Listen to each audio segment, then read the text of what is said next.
अस्सलामुअलैकुम, कैसे हैं आप सब। मैं ठीक हूँ अल्हम्दुलिल्लाह। क्या ठीक होना है और क्या नहीं देख ही सकते हैं।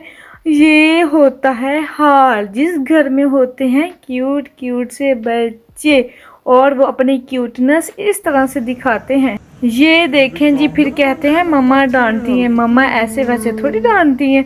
देखें इधर उधर हम हुई नहीं कि काम खराब। देखे पोरिज सारा बिखेर दिया। मैं तो बैदुल्ला बेटा, बैदुल्ला बेटा क्या कर रहे हो? मम्मा की हेल्प कर रहे हो? बहुत अच्छी बात है जी। Very good very good. Nice. Shiny हो गया फ्लोर। क्लीनिंग कर रहे हो?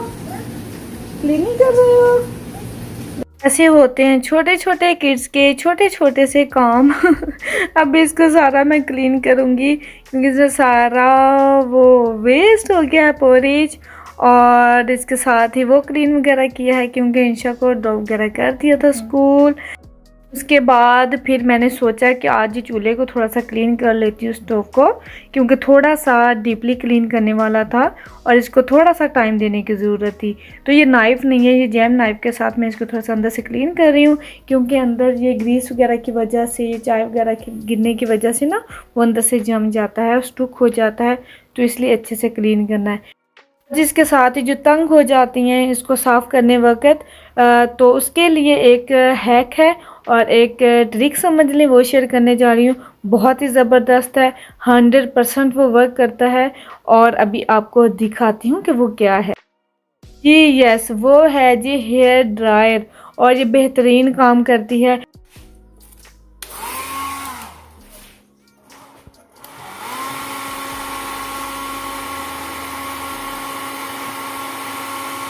ये बालों पे तो यूज़ करते ही करते हैं, उसके साथ ही इससे विंडोज़ वगैरह भी क्लीन कर सकते हैं, डस्ट वगैरह, और स्टोव वगैरह भी क्लीन कर सकते हैं, टोस्टर भी क्लीन कर सकते हैं। बहुत सारी जगहों पे ये यूज़ होता है, अकेला बालों पे ही यूज़ नहीं होता इस तरह से मैं सारे चारों वाले इसे क्लीन कर लूँगी और ये नाइस हो जाएगा। क्योंकि एक होता है कि कभी कभी हम थक जाते हैं, हमारा दिल नहीं करता है अंदर से क्लीन करने को, लेकिन इनको भी क्लीन करना ज़रूरी होता है और ये बहुत ही हेल्पफुल है। ये वाला ट्रिक आपको ज़रूर पसंद आएगा, तो ज़रूर ट्राई कीजिएगा इसको। तो इसे सारा मैं क्लीन कर लूँगी, फिर वाइप के साथ क्लीन वगैरह कर लूँगी, फिर आपको लास्ट वाला दिखाती हूँ कि कैसे ज़बरदस्त सा क्लीन हुआ है। ये देखें, स्टोव मेरा न्यू नहीं है, ये काफ़ी ज़्यादा ओल्ड है, लेकिन यह है कि अंदर से ये क्लीन हो गया है। जो एक डस्ट वगैरह होती है उसे हमें निकाल नहीं पाते हैं, उसके लिए ये बहुत ज़्यादा हेल्प करता है। तो ये भी क्लीन हो चुका है फाइनली। तो जैसा कि मैंने यस्टरडे मेंशन किया था कि इंशा का यूनिफॉर्म आपको दिखाऊंगी, तो यहाँ पे इसको मैं पिक करने आई हूँ स्कूल से। तो फिर जी कह रही थी मम्मा मेरी पिक बना दो। इतना प्यारा मौसम था आज, नाइस सनी, नाइस सा ग्रास, तो वहाँ पे उसकी एक दो पिक वगैरह बनाई है। और ये जी मैंने कहा इस तरह से आज आई थी बड़ी ही स्पेशल सी। आज मम्मा मेरा फर्स्ट डे इस यूनिफॉर्म के साथ। बच्चे बहुत ज़्यादा एक्साइटेड हो जाते हैं ना, कोई भी, चाहे वो यूनिफॉर्म हो, कुछ भी उनके मुतालिक कोई भी चीज़ जुड़ी हो, उसके लिए एक्साइटेड होते ही होते हैं तो अभी मैंने इसको कहा है कि बेटा अभी जंपर प्रॉपर पहनो, आपकी एक प्रॉपर स्कूल लुक आपकी दिखा दूं। तो इस तरह से माशाल्लाह बच्चे वाकई बहुत ज़्यादा हैप्पी होते हैं और वो सब की चीज़ें भी शौक से भी करते हैं। तो जैसे खुद लेके आई थी, फिर सुबह नींद ही नहीं आती जब इन्होंने कुछ करना होता है बच्चों ने, तो उनको नींद ही नहीं आती। सुबह सुबह उठ के बैठ गई थी, मम्मा मैंने न्यू यूनिफॉर्म पहनना है, मैंने नाइस सा बन के जाना है। क्योंकि हम ये भी ख्याल करते हैं कि बेटा आपका प्रॉपर यूनिफॉर्म होगा तो उस हिसाब से आपको मार्क्स भी मिलते हैं, फिर आपको रेनबो बैज भी मिलता है, तो हैप्पी हो जाती है।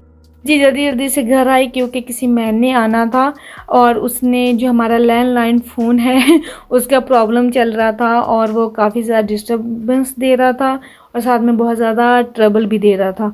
तो फाइनली आज मैंने को बुलाया है कि आके चेक कर जो खुदारा, क्योंकि जो मेरी मदर इन लॉ है ना, उनको बहुत ज़्यादा प्रॉब्लम हो जाता है, वो इरिटेट हो जाती हैं जब उनका फ़ोन वर्क नहीं करता तो ये लैंडलाइन फ़ोन सिस्टम भी है यहाँ पर। तो वैसे भी स्पेशली वो अम्मी जी के लिए ही है, तो इसलिए। तो उसके बाद जी मुझे अपॉइंटमेंट बनाई हुई थी मैंने इंशरा की, तो उसकी सर्जरी अपॉइंटमेंट बनाई हुई थी, फाइनली मैंने बना ली थी क्योंकि काफ़ी टाइम से मैं कह रही थी। तो कोविड की वजह से भी वो रह रहा था और वो टाइम नहीं मिल रहा था, अपॉइंटमेंट नहीं मिल रही थी। तो आज इज़िली अपॉइंटमेंट मिली थी, तो आज फिर मैं इंशाल्लाह को स्टेट वे फिर चेंज वगैरह करके इधर ले आई हूँ। ये पूरा वीक मैंने याद रखा था रिमाइंडर कि कहीं रह ना जाए, कहीं मिस ना हो जाए।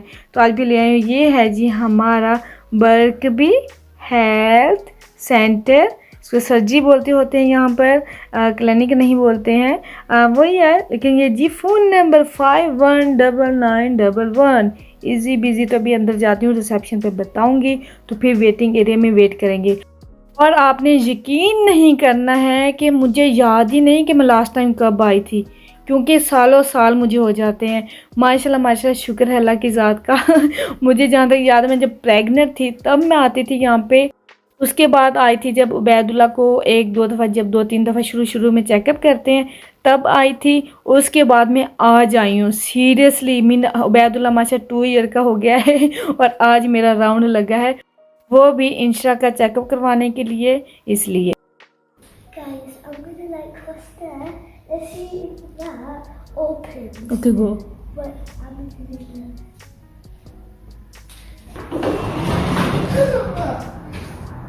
वो ये देखो इंशा के काम। मीन वो डोर ओपन होता है ना जब हम उसके फ्रंट पे जाते हैं तो बस इसको अब कुछ मिल गया था, तो वो कह रही थी कि मम्मा मैंने ऐसे करना है कि क्वाइट होके जाना, भला ओपन होता है या नहीं। एक्सपेरिमेंट्स अपने कोई कर रही थी। मैं कह लो जी बच्चों को भी कुछ ना कुछ करना चाहिए। और अभी क्वाइट था। और यहाँ पे मैं अपने डॉक्टर सोबिया को बहुत ज़्यादा मिस कर रही थी, क्योंकि वो नहीं है। मैंने आज पता किया तो वो कहते हैं वो काफ़ी टाइम से नहीं आती हैं, वो नहीं है, उनकी जगह कोई और है, किसी और ने जगह ले ली है। तो मुझे बड़ा हुआ, थोड़ा सा मिस किया, क्योंकि जब हम एक डॉक्टर के पास आते रहते हैं ना तो उनके यूज्ड हो जाते हैं, उनसे कम्युनिकेशन करना इजी हो जाता है, बताना इजी हो जाता है। तो देखते हैं ये डॉक्टर कैसी हैं, किस तरह की हैं, क्या रिस्पांस मिलता है। तो इंशा को कुछ नहीं था, ये था। ये दरअसल काफ़ी 2-3 ईयर से ये बन रहा था और मैंने कहा था ऐसे ये बन रहा है तो फिनिश भी हो जाएगा जैसे पिंपल्स होते हैं। लेकिन ये काफ़ी ग्रो हो रहा था। फिर साथ में जी जब मैं पाकिस्तान से आई हूँ तो दूसरा भी ग्रो हो रहा था। तो इसकी फ़िक्र में, क्योंकि हस्बैंड से काफ़ी दफ़ा मुझे डांट पड़ भी चुकी थी, कोविड की वजह से मैं अपॉइंटमेंट नहीं बना पा रही थी, इसलिए फिर मैं स्टेट वे केमिस्ट चली गई थी, वहाँ से ली है। लेकिन वहाँ पे जो डॉक्टर थे वो देने वाले, वो कह रहे थे कि नहीं ये वो चीज़ नहीं है, ये स्किन टैगर वो चेक कर रहे थे कि ये वो नहीं है जो इसके लिए ये रेकमेंड की गई है। तो ये थोड़ा सा एसिड टाइप है या ये थोड़ा सा डेंजरस हो सकता है। फिर उन्होंने डॉक्टर को कॉल की, उससे पूछा कि आपने ये ठीक की दी है कि जो आप कह रही हैं वो ये नहीं है और जो आप रेकमेंड कर रही हैं वो ये नहीं है। लेकिन उन्होंने कहा कि चलो आप ये यूज़ करो, लेकिन बी केयरफुल होके, क्योंकि ये एसिड टाइप है, जैसे नेल पेंट नेल रिमूवर नहीं होता उसी तरह से। तो ऐसा डेंजरस है कि स्किन पे कहीं भी लग जाए तो डेंजरस होगा, तो बी केयरफुल होके इसको यूज़ करना है। जी अब इसका क्या इफ़ेक्ट होता है, क्योंकि उन्होंने कहा है कि अगर इसका कोई कुछ डिफरेंट फील करे लगा के तो फिर इसको यूज़ नहीं करना है। तो देखते हैं फिर इसका क्या इफ़ेक्ट होता है। सी एंड इसके साथ ही अगर किसी को इस बारे में पता है तो आप प्लीज़ मुझे कुछ सजेस्ट कर सकते हैं, तो प्लीज़ कर दीजिएगा अगर किसी को इसके बारे में आइडिया है तो क्योंकि एक और ग्रो हो रहा था तो मैं फिर फ़िक्रमंद हो गई थी। तो फाइनली ये भी हो गया। ये आज वो भी काम हो गया, वो भी काम हो गया, वो भी काम हो गया तो बस बच्चों का और हस्बैंड का पेट का जो सिलसिला है ना उसको भी देखना था। तो फिर मैंने जल्दी से आके, क्योंकि इंशा ने मदरसा जाना, तो फिर मैंने जल्दी से आके, मेरे पास थोड़ा सा टाइम था तो मैंने जल्दी से सैंडविच ही बना लिए। और मुझे पता था कि अपॉइंटमेंट, इसलिए मैंने कुछ ज़्यादा बखेरा नहीं किया और जल्दी से सैंडविच बनाया, थोड़ा सा रूह अफ़ज़ा मिल्क बना लिया। तो मैं कहा चलें जी ये जल्दी से उनको देती हूँ ताकि थोड़ा सा फिल अप हो जाए और इजी हो जाए, ताकि फिर मैंने इंशा को मदरसा भी लेके जाना है। तो ये सारी आज के डे की ड्यूटीज़ थी, क्योंकि मदर की ड्यूटीज़ बहुत ज़्यादा होती हैं, चाहे वो बाहर की हों चाहे वो अंदर की हों। तो यहाँ पे फाइनली मैंने इस तरह से सर्व किए हैं चॉपिंग बोर्ड के ऊपर सैंडविचेस। तो हस्बैंड को देख के बहुत अच्छा लगा है तो अल्हम्दुलिल्लाह जी। तो इसके साथ ही फिर मुझे इजाज़त दे दें आप, ताकि मैं जाऊँ। इंशाल्लाह कल ब्रेक डे है तो इंशाल्लाह फिर मिलूँगी। ओके जी, अल्लाह हाफिज़।